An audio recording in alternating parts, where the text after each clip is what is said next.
Salut à tous et bienvenue dans ce nouveau tutoriel pour HitFilm Express. Aujourd'hui, je vais vous faire une sorte de making-of de la vidéo de Noël que j'avais réalisée en motion graphics.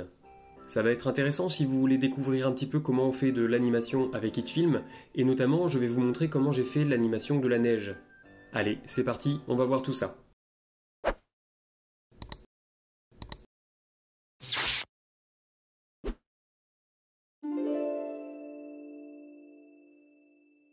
Donc ici je suis dans HitFilm et j'ai ouvert mon projet donc avec lequel j'ai réalisé ma vidéo. On voit ici dans ma timeline que j'ai en fait deux parties différentes. J'ai ce que j'ai appelé le landscape, le paysage, ici l'animation que j'ai créée avec les sapins. Et puis ici à la fin c'était l'animation avec l'ombre pour monter ta vidéo. Donc moi aujourd'hui je vais vous parler uniquement de la première partie, le landscape ici. Et puis on voit que j'avais rajouté également la musique. Alors d'abord, comment j'ai organisé un petit peu mon panel média. J'ai d'une part tous mes sons, enfin voilà, en fait il n'y en a pas beaucoup. Ce sont des musiques gratuites que j'ai trouvées sur internet. Je ne saurais plus vous dire où exactement, mais il faut chercher. Planes, ça c'est en fait tous mes calques de type plane qui sont regroupés là. Monte ta vidéo, ça c'est pour l'animation ici de fin, donc j'en parle pas, c'est en fait ça correspond au tutoriel qui est sorti la semaine dernière. Joyeux Noël, c'est juste le texte Joyeux Noël qui apparaît, je l'ai laissé à part. Et puis Landscape, ça c'est donc mon animation, le motion graphics. J'ouvre ici donc mon composite shot Landscape qui correspond en fait à ça. D'accord? Hop.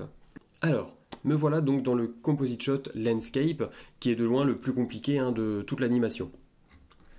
On peut voir déjà deux parties. Il y a la partie du haut, ce sont mes calques visibles, et la partie du bas, en fait, c'est le sound design, c'est mes fichiers sonores que j'ai mis pour agrémenter finalement le mouvement de mes animations. Donc le son, je ne vais pas en parler plus que ça, c'est des sons gratuits que vous pouvez trouver sur internet. Et alors maintenant, on va voir donc les différentes animations. D'abord ici, le ciel, c'est simplement un plane bleu, d'accord? Un calque plane bleu, rien à dire là-dessus, il n'est pas animé ni rien. Les flocons, je viendrai là-dessus plus tard, donc pour l'instant je vais masquer, hop. Et donc on va commencer avec les collines. Donc les collines qui apparaissent comme ça au fur et à mesure. Donc les collines, en fait, ce sont de simples calques type plane blanc sur lesquels j'ai mis un masque. J'ai mis un masque de type elliptique. D'ailleurs, si on déroule ici colline 4 par exemple, tac masque, on voit ici masque, qu'il y a un masque. Si je l'enlève, voilà, vous retrouvez le plane ici, d'accord?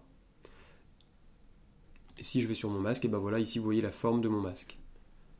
Et je le remets, voilà.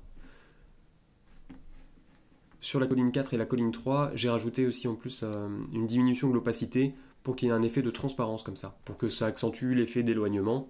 Et puis, vous pouvez voir ici, derrière chaque calque de colline, il y a un drop shadow pour essayer de détacher comme ça chaque calque les uns des autres.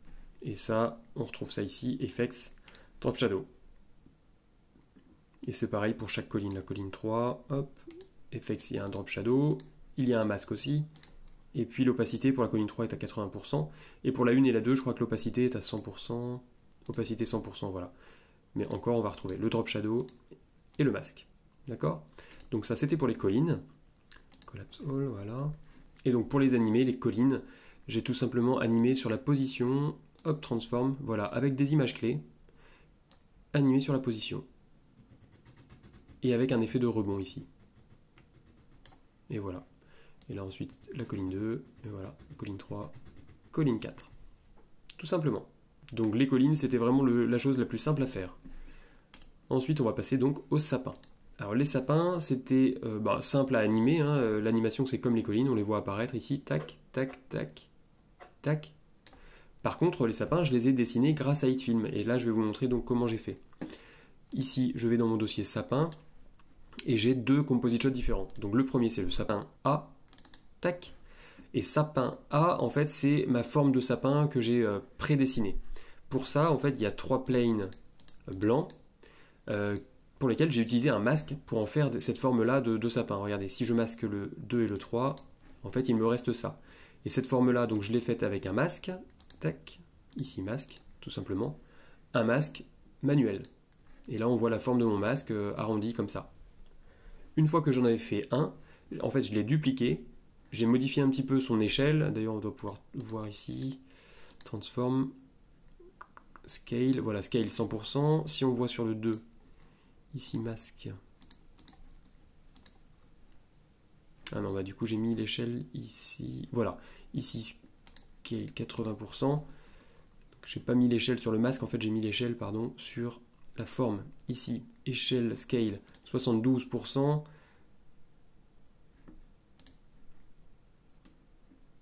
85% pour le 2 et pour le 3, hop, 100%. Donc vous voyez, en fait, j'ai 3 tailles différentes comme ça pour mes 3 parties qui forment la forme de mon sapin, en fait. Ok. Une fois que j'avais ça, ce que j'ai appelé le sapin A, eh bien, j'ai créé le sapin B qui reprend sapin A. Ok. Donc il y en a un blanc entier ici. Donc voilà. Ok. Alors je vais annuler. Je viens de créer un nouveau masque sans faire exprès. Voilà. Donc sapin A, c'est ça, la partie blanche ici. Et pour faire la partie grisée, bah, j'ai tout simplement dupliqué le calque sapin A et je lui ai appliqué... Qu'est-ce que j'ai fait? Voilà, j'ai appliqué un effet fill color. Ok, fill color en noir et avec une opacité de 30%. Et comme ça, j'avais mon sapin en bicolore avec un effet d'ombre en fait. Donc ça, tout simplement. Alors, pour faire le tronc ici du sapin, la première chose que j'ai faite, ici j'ai pris un new plane en marron. Ici marron, ok. Et j'ai fait un masque dessus, tchac, pour avoir un rectangle marron. Ensuite, j'ai voulu rajouter une petite ombre ici, juste sous les feuilles du sapin, si on veut. Et là, ça a été un petit peu plus compliqué à faire. Alors, le plane, il est pareil, couleur marron. Je lui ai peut-être mis un fill color, ouais, je lui ai mis un fill color noir avec blend amount 82% pour donner un effet d'ombre. Par contre, il a fallu donc dessiner ici cette ombre. Et pour ça, je suis parti donc de la première. En fait, j'ai dupliqué ce calque-là avec le masque. Et je lui ai appliqué un masque supplémentaire pour que l'ombre ne dépasse pas finalement du premier masque. Et donc il a fallu mettre ce masque-là en subtract et l'inverser. Ça c'est une petite subtilité des masques. Quand on veut ajouter 2 masques à la fois, il faut faire attention à la manière dont on les associe. Enfin bon bref, ça c'est des petites subtilités pour le dessin. Et donc une fois que j'avais ces sapins là, eh bien dans Landscape, je les ai importés et je les ai animés pareil sur la position. Donc là si on regarde, ici transform, position, et voilà. Avec un effet de rebond encore une fois. Voilà. Et maintenant il reste à voir la neige. Alors la neige. Alors pour créer la neige, je n'ai pas utilisé d'effet de particules, puisque les effets de particules sont payants, c'est des add-ons, ici dans particules. D'accord, il aurait fallu... Je les ai jamais utilisés, mais je pense qu'on aurait pu faire quelque chose avec des particules. Moi, ce que j'ai fait tout simplement, je vous montre. Donc, flocon. Il y a eu plusieurs étapes. La première étape, en 200 par 200, c'est un premier composite shot. J'ai créé simplement un flocon grâce à un masque elliptique. Donc ici, masque. J'ai créé un masque elliptique. Et je crois que j'ai mis... Non, j'ai même pas mis de... J'ai rien mis de particulier. Bon, voilà. Juste un masque elliptique pour faire mon flocon sur un plane blanc. Ok. Ensuite, j'ai créé un nouveau composite shot dans lequel j'ai importé ce flocon-là. Et dans ce composite shot-là, je me suis contenté d'animer de manière horizontale le flocon. Donc, ici, si on regarde transform, position, voilà ce que ça donne. J'ai animé comme ça mon flocon de manière un petit peu aléatoire, de droite à gauche, mais il ne va pas tout le temps... Enfin voilà, vous voyez. J'ai essayé de faire un mouvement un petit peu aléatoire qui ne soit pas trop régulier. Voilà. Une fois que le flocon était animé comme ça de manière verticale, ah oui, ici on peut remarquer aussi l'échelle, j'ai modifié un petit peu l'échelle.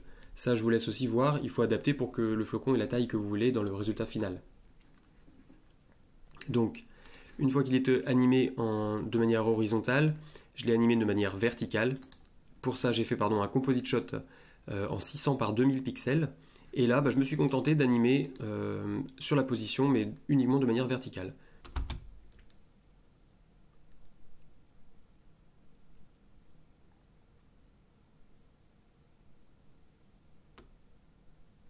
Bon. Et en fait, je viens de me rendre compte qu'en fait, il était aussi animé un tout petit peu de manière horizontale, puisqu'en fait, il va de 30 à 0 en position X. Mais bon, 30 pixels sur 200, ça ne change pas grand-chose. Mais là, ici, l'important, c'est que ça part ici du tout début à 1190 pixels et que ça finit, hop, à moins 1200. Les images clés ici, je les ai laissées en constante. Ok.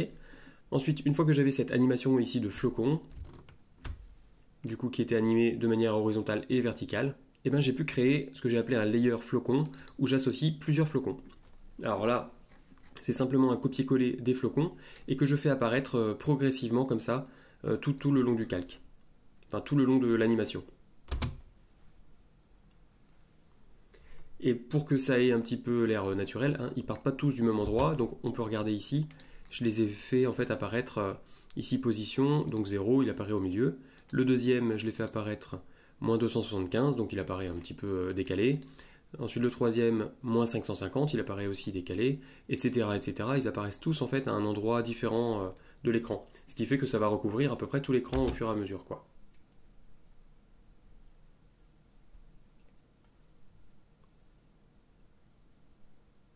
Voilà. Mais là, il n'y a pas tant que ça de flocons. Mais c'est pour ça que j'ai fait après ce que j'ai appelé multi-layer flocon, ici. Et dans celui-là, j'ai donc dupliqué le layer flocon où il y avait déjà plusieurs flocons. Et en le dupliquant, j'en ai profité aussi pour changer l'échelle de certains. Comme ça, j'allais avoir des flocons plus gros, des flocons plus petits, ce qui allait donner une diversité dans les flocons. Et on réalisait ça du coup très facilement, puisque ça m'a pas pris beaucoup de temps à le faire. Tout était déjà créé. Et voilà, vous commencez à voir donc la différence de taille des flocons. Voilà, on voit, hein, il y a à peu près 3 tailles différentes, ou même 4. Il y a ça, ça, ça, et celui-là. Et là, du coup, mon hitfilm commence à ramer un petit peu, parce qu'en fait, ça fait animer beaucoup de composite shots à la fois. Et là, hitfilm atteint un petit peu ses limites avec mon ordinateur. Et donc ensuite, ce multilayer flocon, eh ben, je l'ai mis ici dans Landscape, tout au-dessus. Voilà. Et donc on a l'animation des flocons ici. Et il faut que je le révèle. Hop. Voilà.